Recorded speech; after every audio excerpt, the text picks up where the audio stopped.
Good morning, good afternoon, and good evening, everyone. My name is Genara Andrade, and I am the new business development leader for the Americas for DuPont Industrial Solutions, which is the business that contains our digital inks product line. Today, I want to talk about meeting the challenge, the development of aqueous inks for the future of packaging.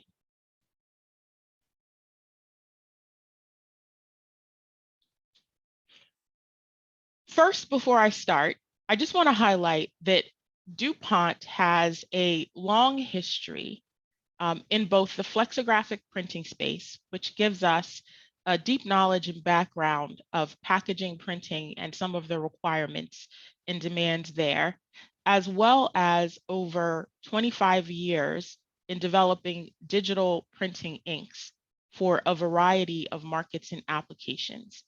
And so in developing solutions for digital printing solutions for the packaging space, we're able to combine both of these parts of knowledge within DuPont, along with our deep R&D capabilities in order to develop innovative solutions. DuPont develops artistry digital ink products, for those that are not familiar, for a variety of applications, including textile, commercial packaging, and home and office, which is where this business originally started. Before I talk about our offerings and new developments for commercial and packaging, I want to take a moment to highlight our offerings in the textile space. One, just to give you a view of the breadth of our capability, but also because some of the technology and the know-how that we have used to develop solutions in textiles, we are also now able to leverage for solutions in packaging. So for those who are not familiar with the textile printing space, specifically aqueous pigment inks, which is what this talk will focus on today, are very useful in the textile space. One, because they have a lower investment profile, so there are no post-finishing processes, and they allow for faster setup, so a reduced time to market. They also have a much greater social impact. A number of the traditional dye-based inks for printing require a lot of washing and steaming and finishing on the back end of the printing process. You don't have that with the aqueous digital printing inks. And so you're able to save on wastewater, you have less power consumption, and in general, you have less hazardous materials going into the environment. The other thing that's beneficial is pigment inks are able to print on a variety of fabrics, whereas in most other cases, dye-based inks, you have to select the particular dye type or class to be appropriate for the textile fabric that you're printing on. DuPont's artistry roll-to-roll pigment inks in particular are one that I'd like to highlight because we're able to get very good color saturation and good durability in the prints. So you can see there the list of products that we currently have on the market that can be used for apparel, home furnishing, and other applications. I'd like to highlight our most recently launched Pigment Ink P2700 in particular, because in that case, we were really able to combine our knowledge of pretreatment, polymer chemistry, and pigment dispersion chemistry to create an ink solution that has best-in-class dry and wet crock, which is something that has long been a challenge for pigment inks in the textile space. And so again, this ability to understand how to really drive an optimization of color and performance that we've been using many years in the textile space, we are now leveraging into the packaging market. And finally, I'd just like to highlight our Artistry Bright product line, which are our direct-to-garment solutions. And again, you can see the breadth of different ink offerings we have in that space. And in particular, what I'd like to highlight here is that we have excellent white inks in our direct-to-garment process. And so the dispersion and pigment capability that we developed in being able to really create sort of very good white solutions for printing in the DTG space, we are able to leverage that as well into the challenge of creating very good whites for the packaging space. So at this point, I'd like to move on to the topic at hand, which is focusing on digital pigment ink solutions for packaging and commercial printing. Why digital printing for packaging, right? Packaging has been printed a number of ways for many years, and all of those are still working quite well. But as our world evolves, we're finding that trends that have been developing over the years around customization, artistry brands. So ultimately, these are all things that result in having to print a lower quantity overall of any given design or particular print run. Shorter turnaround expectations. So I think in particular, right, one of the things that has been developing over the years, and we believe has been accelerated a bit through the COVID pandemic, is the desire for on-demand inventory, right? So essentially, rather than having extremely long runs and building up a large stock of inventory, both customers as well as brand owners are looking to be able to print when needed, where needed, to be able to customize and print for focus and region. And so as a result of that, you really need to have a faster turnaround time and how quickly you can get prepared for the particular print run that you're going to do and get that print delivered. Functionality. So there are lots of different functionality that's now being added to print. And digital allows you to change and integrate those into your image very easily because you are not having to create, a template to facilitate the print. It's all done on the computer, and so it can be changed instantaneously, almost instantaneously. And obviously sustainability. So there's a lot of focus on how things are being printed, how much is being printed, whether or not things are being wasted or being used efficiently, and then also the types of materials. And so in particular, aqueous inks are getting a lot more attention now because of the sustainability driver. And so ultimately this desire or this demand and need for shorter runs and what we will call greener processes really aligns well with solutions for digital printing, in particular, aqueous ink solutions for digital printing. So let's take a moment to talk a bit more about packaging and sustainability. Brand owners, retailers, their customers, right? I think all of us who are spending more focus now on making sure that we are minimizing our impact on the overall environment are very sensitive to what's happening with packaging. There's a lot of focus on packaging design and substrates, right? So taking out unnecessary packaging, finding substrates and packaging materials that are more renewable or recycled with higher recycled content, all really around finding the best way to find those solutions. But obviously the package design and the substrate aren't the whole story. To have a true sustainable packaging ecosystem, right, you need to have sustainability through the entire process. So your actual printing process, such as digital printing, and the inks and materials that are used in the printing process. Ultimately, you want all of that to work together to provide solutions that reduce waste, conserve energy, and ultimately give you something that will allow you to effectively, recycle or reuse your materials. So let's talk a bit then about packaging applications. And in this case, I'm defining applications by the type of packaging being used, not the ultimate, if you will, end use application, right? So the applications here are not, is it a bread bag or is it a microwave dish, but rather the type of packaging construction. So you can see here the way I'm presenting this today, we're looking at 4 categories. So corrugated, folding carton, tag and label, and flexible film. And so one of the things I want to take a moment to say as we start to talk about some of the challenges within developing aqueous digital ink solutions for packaging is that in the end, the technical complexity increases as you go from left to right on this chart. And the reason for that are the substrates, which I will say more about in a moment. But you can see you go from a variety of uncoated or coated papers into mixed media, which is ultimately uncoated, coated papers and film, into things that are primarily film. And so when you're printing with aqueous inks on those substrates, it's more challenging to print on film than it is to print on papers with different levels of coatings potentially. But in addition to that technical challenge, there are also the demands on packaging that really cannot be compromised, right, in finding a technical solution for printing on these various substrates. So the first and foremost is, a sustainable printing process is great.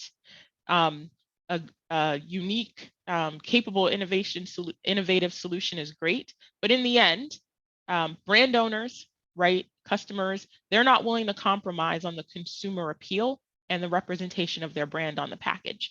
And so whatever is printed and however it is printed, right, there is a certain demand that there's a certain level of quality and appeal that print needs to meet. Obviously, many of these applications deal with food, whether it's direct food contact or probably more typically what we call indirect food contact. So the print itself is not touching the food stuff, but it's part of the overall package. And so there are global regulatory requirements around that can vary from country to region to brand owner, right? As everyone's familiar, I would hope, with the Swiss ordinance. And the Nestle guidance, which is used very heavily here to assess types of materials that can be used in different packaging solutions. But depending on the specific end use application of the package, which, as I mentioned, I'm not going into detail here today, there may be additional regulatory requirements around migration limits or what can be included. And all of that needs to be kept in mind when developing solutions. And then finally, well, not finally, but when you print, right, packages are constructed in a variety of ways.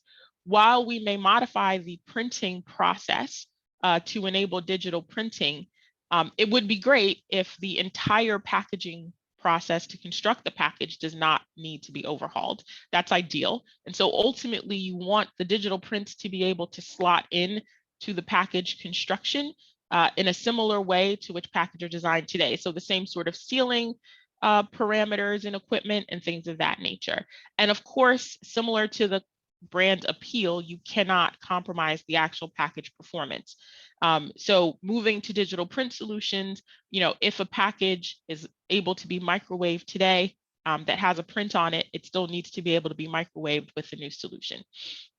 And I already said a bit about recyclability, but anything that can be done to dial that in, and at the very least to ensure that you're not compromising any existing recycling streams and capability is important. So why does it get more challenging for those who are not aware of the technical aspects to print on flexible film versus corrugated? Well, that comes down to the substrate, right? So when you are printing with aqueous inks, which had traditionally and have traditionally been used in printing on paper, right? So everyone's familiar, as I already mentioned, with sort of their home and office printers that they use that may use aqueous inks, or on textiles. In both of those cases, you have a substrate that is capable of absorbing some of the fluid that comes from the ink. And so in that case, the substrate actually assists in the drying process and the management process of the ink itself as it contacts the substrate. When you move towards a lot of the substrates that are used in the packaging space, particularly those that are coated, right, highly coated, or and films, you're now dealing with substrates that either have low or no porosity, and in many cases are hydrophobic, right? So they do not want to, they do not want to have a good interaction with the aqueous fluid that you're putting on. And so now you have the challenge of managing the dynamics of what happens to that ink drop when it's put on the substrate, but also in removing all of the fluid that is part of the ink to make sure that you have effective drying.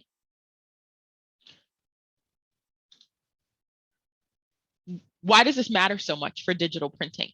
Well, let's take a look at sort of a high-level ink composition comparison. So flexo printing, which is used very highly, particularly here in North America today, You have inks that have like about 50% solids. I mean, so that's not an exact number, right? It could be more, it could be less, but you have inks that have a relatively high amount of solids compared to the inks that are used in aqueous digital printing. So you can see there for aqueous inkjet inks, you typically have less than 15% solids. It's possible maybe to go as high as 20, but the rule of thumb is that, you want to be somewhere around 15% or below, really to have optimal jetting. Because when you start to get your solids much higher than that, you can really, in fact, impact the print, the image quality, not due to the ink itself, but to how well it can jet through the print head. And so what are some of these solids? Well, the solids are very important because I'll describe them for purposes of this presentation as they are really the functional component of your final print, right? Typically in these inks, your solids are the pigment dispersion, right? So that is what gives you your color.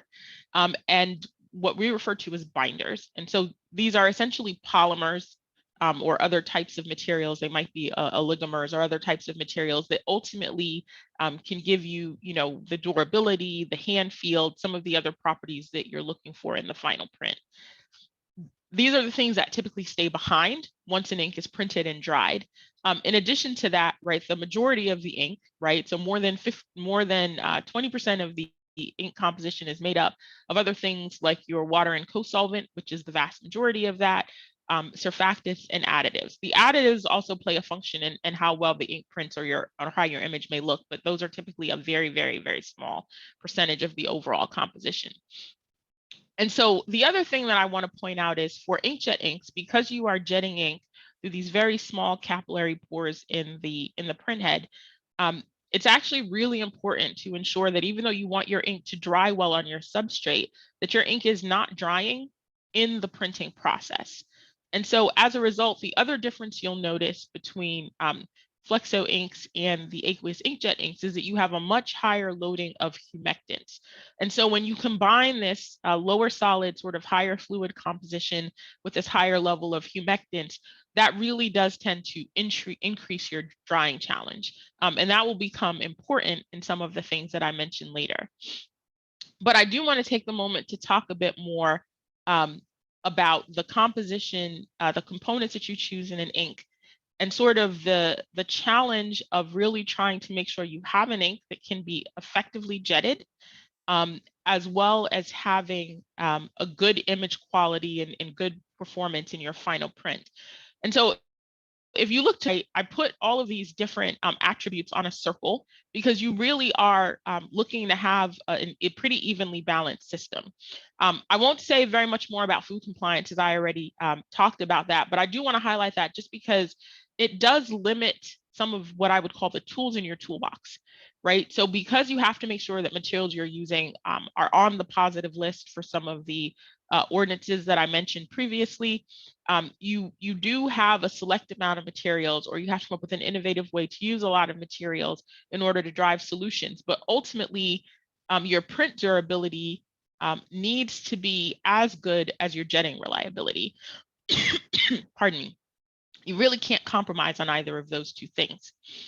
And so if you look at the little schematic, the little pictogram on the left, what you'll see is that, you've got a formulation window. So I can make the best, most durable print ever if I could put the most polymer, the most, binder in my system. And so you can see on that blue line, as you increase your solids, in this case, that would typically be your binder, but it could potentially be your pigment dispersion, depending on how you designed your system.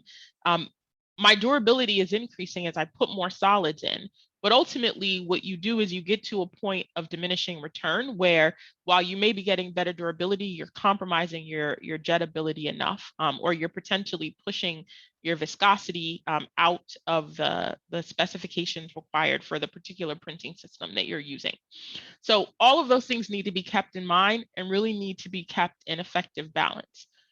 And so one of the things that we have within DuPont, because this is not a simple sort of multivariate equation to solve, right, is our polymer capability. So within DuPont, we have a very deep level of knowledge and capability in polymer innovation, and we are able to develop and design, modify or select different polymers based on what we are looking to give in terms of attributes, whether it's to the final print property, to the interaction between the printing system or the substrate and the layers on the printed item and the ink, or within our pigment dispersions. And so what you have here are just some examples of different types of polymers that can be used, right? Whether you have thermal systems, binary systems where they can interact with each other, potentially reactive groups that can react once the ink is printed and maybe in the drying process,